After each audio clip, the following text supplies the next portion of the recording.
Hello friends, how are you? Welcome back my YouTube channel SS English Classes 8449 में। तो students, मैं आपको अब तक जो पैसिव वॉइस का जो कॉन्सेप्ट चल रहा है, मैंने अब तक आपको पास्ट परफेक्ट की पैसिव वॉइस सिखा दी है। यानी कि पास्ट परफेक्ट तक हम अब तक वीडियो और चैप्टर पढ़ा चुके हैं। जो नया चैप्टर है यानी कि नए जो टॉपिक का नाम है वो है आपका फ्यूचर इंडेफिनिट। फ्यूचर इंडेफिनिट की पैसिव वॉइस किस प्रकार से बनाएंगे और किस प्रकार से हम फ्यूचर इंडेफिनिट के वाक्यों को पहचानते हैं। तो इस वीडियो में मैं आपको यही सारी बातें बताऊंगा। उससे पहले आप हमारे चैनल को सब्सक्राइब कर लीजिए और वीडियो को ज्यादा से ज्यादा शेयर कर दीजिए और लाइक करो भाई, और लाइक करो भाई, लाइक बढ़ाओ और वीडियो को लाइक भी करा करें। दूसरा स्टूडेंट्स, बोर्ड एग्जाम बिल्कुल पास में है क्योंकि 24 फरवरी 2025 से यूपी बोर्ड एग्जाम शुरू हो रहे हैं। तो बोर्ड एग्जाम से रिलेटिव जितनी भी आपको इंग्लिश में, चाहे वो 10th क्लास हो चाहे वो 12th क्लास हो, जिस प्रकार के भी नोट्स इंग्लिश में, long question, short answers, articles, letters, degree, synthesis, जो भी टॉपिक चाहिए वो बच्चा मुझे डायरेक्ट मेरे कॉन्टैक्ट नंबर पे डिस्क्रिप्शन में से उठाकर भी कॉल कर सकता है। मेरा कॉन्टैक्ट नंबर उसमें लिखा हुआ है। मुझसे जो भी आपको मदद चाहिए मुझे कॉल कर करके बताएं, मैं तुरंत आपकी सेवा के लिए तत्पर तैयार हूं। तो शुरू करते हैं friends. Future indefinite. Future indefinite में जो आपका मिलेगा वो है विल और वर्ब की फर्स्ट फॉर्म। यानी कि फ्यूचर इंडेफिनिट के वाक्यों में विल और वर्ब की फर्स्ट फॉर्म आएगी ही आएगी। तो बेटा इसकी पैसिव वॉइस कैसे बनाएं? इसका रूल क्या हो जाता है? कुछ नहीं, with all the subject, with all the subjects, मतलब सभी कर्ताओं के साथ, चाहे वे एक वचन हो चाहे वे बहुवचन हो, सभी कर्ताओं के साथ इसमें विल बी का प्रयोग कर देंगे। क्या का प्रयोग कर देंगे बेटा? Will be. और पैसिव वॉइस में रखते वर्ब की थर्ड फॉर्म। ये हो गया, बस विल दिया होगा, इसके साथ में बी भी लगाना है और कुछ नहीं। जैसे एक्टिव है इसकी, आपको मिलेगा इसमें बेटा पहले सब्जेक्ट, उसके बाद सब्जेक्ट के बाद मिलेगा आपको बेटा विल, फिर मिलेगा वर्ब की फर्स्ट फॉर्म, फिर मिलेगा इसका ऑब्जेक्ट। तो जब इसकी पैसिव वॉइस बनाएंगे तो बहुत ही आसान है पैसिव वॉइस बनाना। बस क्या करना आपको, ये ध्यान देना है कि ऑब्जेक्ट कहां है वाक्य का, उस ही ऑब्जेक्ट को आप सब्जेक्ट बना दोगे। ये बन गया आपका सब्जेक्ट। अब सब्जेक्ट कुछ भी है, आपको विल बी ही रखना है। फिर लेंगे वर्ब की थर्ड फॉर्म, उसके बाद लेंगे जो भी अदर होगा, के बाद बाय लगा करके जो ये सब्जेक्ट है इसका न्यू ऑब्जेक्ट बना देंगे और बस इतना सा करना है और कुछ नहीं ज्यादा करना। जैसे एग्जांपल है आपका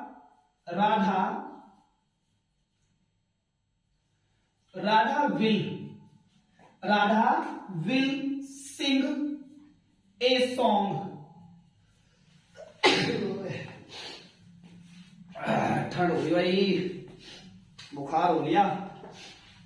Radha will sing a song in the class.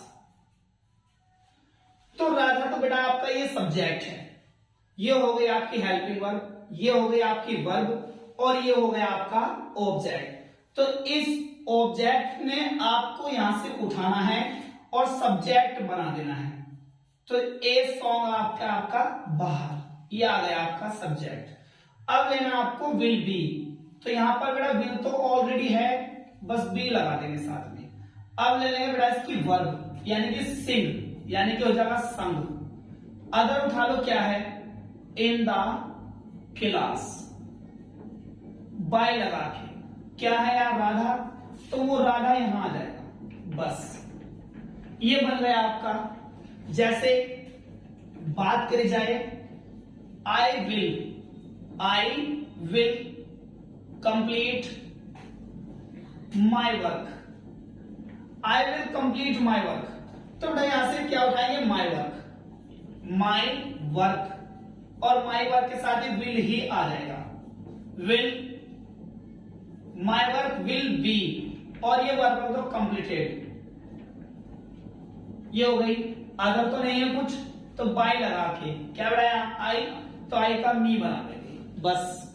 अगर बात करी जाए निगेटिव में, क्या करी जाए निगेटिव में, तो निगेटिव सेंटेंस में आपको कुछ नहीं करना, बस विल के बाद नॉट मिलेगा, आपको विल के बाद ही नॉट लगा देना है बी से पहले पहले। जैसे कि सी विल नॉट इनवाइट मी, क्या करेंगे, मी का विल लगा आई, और ये विल का विल रह गया, नॉट का नॉट रह गया, बस बी लगाना है। सब कुछ अपनी जगह पर है, केवल ऑब्जेक्ट को सब्जेक्ट बनाया जा रहा बस। और ये इनवाइटेड ऐसा कैसे ही रह गया, अदर कुछ नहीं है बेटा। बाय लगाओ और सी का बना देंगे हर, ये हो गया आपका वाक्य। जैसे एग्जाम्पल है आपका you will not eat the food, you will not eat the food, क्या उठाएंगे बेटा ऐसे, द फूड, ये आ गया आपका द फूड। अब द फूड के साथ विल का विल रह जाएगा, नॉट का नॉट रहेगा, बस बी लगाएंगे साथ में। ईट की तरफ होती है ईटन, बाय लगाओ और सब्जेक्ट का बना देंगे ऑब्जेक्ट। तो ये तो हो गए बेटा आपके अफर्मेटिव और नेगेटिव। कैसे हो गए, अफर्मेटिव और नेगेटिव। अगर बात करी जाए इंटरोगेटिव फर्स्ट और सेकंड की, तो इंटरोगेटिव फर्स्ट और सेकंड में कुछ भी नहीं है। ये इंटरोगेटिव फर्स्ट समझा रहा हूं मैं आपको। इंटरोगेटिव फर्स्ट में केवल आपका विल बाहर मिलेगा, जैसे कि विल दे नॉट सी मी या सी अस, कुछ भी कर दो, तो ये विल बेटा इसका यहीं का यहीं रह गया, बस रह गया। क्या आ गया ऊपर सब्जेक्ट, तो नीचे क्या चाहिए सब्जेक्ट, तो अस का बना देंगे वी और ये नॉट का नॉट रह जाएगा। बी लेके सी की कर देंगे थर्ड फॉर्म सीन, बाय लगाओ, दे का बना देंगे दैम और कहानी खत्म। इंटरोगेटिव फर्स्ट में केवल हेल्पिंग वर्ब बाहर आएगी, तो हम हेल्पिंग वर्ब भी बाहर कर देंगे। जैसे will the peon not ring the bell, will the peon not ring the bell, तो भाई ये विल तो यहीं का यहीं पर रहना है, इसे नहीं छेड़ना। द बेल उठा लो, विल द बेल नॉट ले लो और बी ले लो, रिंग की तरफ हो जाएगी रंग, बाय लगाओ, क्या रहे यहां पर द प्योन, तो ये द प्योन यहां आ गया बस। अगर बात करी जाए इंटरोगेटिव सेकंड में, तो इंटरोगेटिव सेकंड में क्वेश्चन वर्ड बाहर आएगा। क्या बाहर आएगा बेटा, क्वेश्चन वर्ड। तो जो क्वेश्चन वर्ड बाहर आता है उस क्वेश्चन वर्ड को वहीं रख देंगे जहां पर है। जैसे कि why will you not, why will you not punish, why will you not punish her, तो क्या करेंगे बेटा, वाही तो वाही है, कहीं रह गया भाई यही हो, यू विल भी यही रह जाएगा, आ गया सब्जेक्ट, तो क्या चाहिए ऑब्जेक्ट।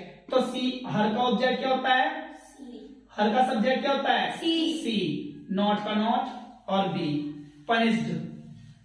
सब कुछ ऐसे ही रहता है, बस ऑब्जेक्ट को सब्जेक्ट में, सब्जेक्ट को ऑब्जेक्ट में चेंज कर देते हैं। तो यू का ऑब्जेक्ट क्या रहता है, यू। जैसे बात करें वहन will you help the poor, when will you help the poor, तो भाई आंसर में वहन तो यहीं का यहीं रह गया, क्या लेंगे यहां से द पुअर, तो द पुअर सब्जेक्ट के नीचे रखो, अब उससे पहले आ जाएगा विल, नॉट तो है नहीं है तो बी लगा दो, वर्ब लगा दो हेल्प्ड, अब बाय लगा के सब्जेक्ट का बन जाएगा ऑब्जेक्ट। ये हो गया आपका फ्यूचर इंडेफिनिट कंप्लीट। तो फ्रेंड्स इसी प्रकार से सभी टेंसों की वीडियो और सभी टेंसों की एक्टिव पैसिव इसी तरीके से सीखने के लिए हमारे चैनल एसएस इंग्लिश क्लासेस को सब्सक्राइब कर लीजिए, ताकि सबसे पहले आपके पास वीडियो पहुंच जाए।